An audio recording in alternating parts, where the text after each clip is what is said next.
కిషన్ రెడ్డి గారు నిన్న దావోస్ పర్యటన గురించి మాట్లాడుతారు. కేంద్ర మంత్రిగా పనిచేస్తున్న మీరు దావోస్ ఎకనామిక్ ప్లాట్ఫామ్ లో వివిధ కంపెనీలు, అన్ని దేశాల కంపెనీలు సంబంధించి అక్కడ వచ్చి ఒప్పందాలు చేసుకుంటాయి.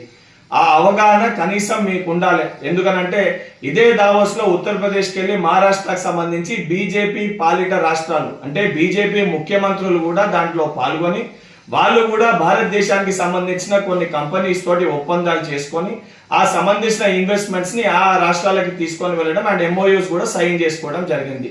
మీరు ఏ రకంగా అయితే తెలంగాణ రాష్ట్ర ఎంఓయూస్ పేపర్లకు మటుకే పరిమితం అయితే అని మీరు మాట్లాడుతుండ్రో, అంటే మహారాష్ట్ర దానితో పాటు ఉత్తరప్రదేశ్ ముఖ్యమంత్రులు మీ ఫడ్నవీస్ గారు చేసుకున్న ఎంఓయూస్ కూడా పేపర్లకి మటుకే పరిమితమా? ముందు దానిపైన తెలంగాణ ప్రజలకి మీరు స్పష్టత చెయ్యాలి, స్పష్టత చెప్పాల్సిన బాధ్యత మీ పైన ఉంటది. ఈరోజు బీఆర్ఎస్ పార్టీలకి తొత్తులు లెక్క బీఆర్ఎస్ పార్టీ నాయకులు మాట్లాడిన దానికి వత్తాసు పలికే విధంగా మీరు కుమ్మక్కై రాజకీయాలు చేస్తున్నారని నిన్న మీ యొక్క ప్రెస్ మీట్ ద్వారా చాలా స్పష్టంగా మీ మాటల్లో తెలంగాణ ప్రజానికానికి కనబడ్డది. అండ్ నేను సూటిగా ఒక విషయాన్ని ప్రశ్నించదలుచుకున్నా. గత 10 ఏళ్లుగా కేంద్రంలో బీజేపీ పార్టీ అధికారంలో ఉన్నప్పుడు కేంద్ర మంత్రులుగా మీరు ఏదైతే ప్రాతినిధ్యం వహించినప్పుడు తెలంగాణ రాష్ట్రానికి కానీ హైదరాబాద్ నగరానికి కానీ మీరు ఎన్ని నిధులు తీసుకొని వచ్చారో తెలంగాణ రాష్ట్ర అభివృద్ధిలో మీ బాధ్యత కూడా ఉంది.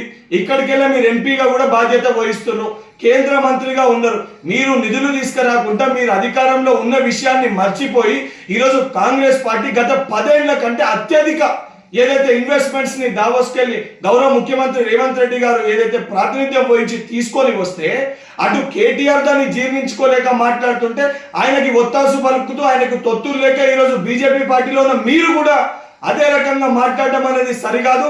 నిజంగా మీకు బాధ్యత ఉంటే తెలంగాణ రాష్ట్రానికి తీసుకురావాల్సిన నిధులు తీసుకొని వచ్చి దాని తర్వాత మీరు విమర్శించాలని చెప్పి కిషన్ రెడ్డి గారిని హెచ్చరిస్తున్నా.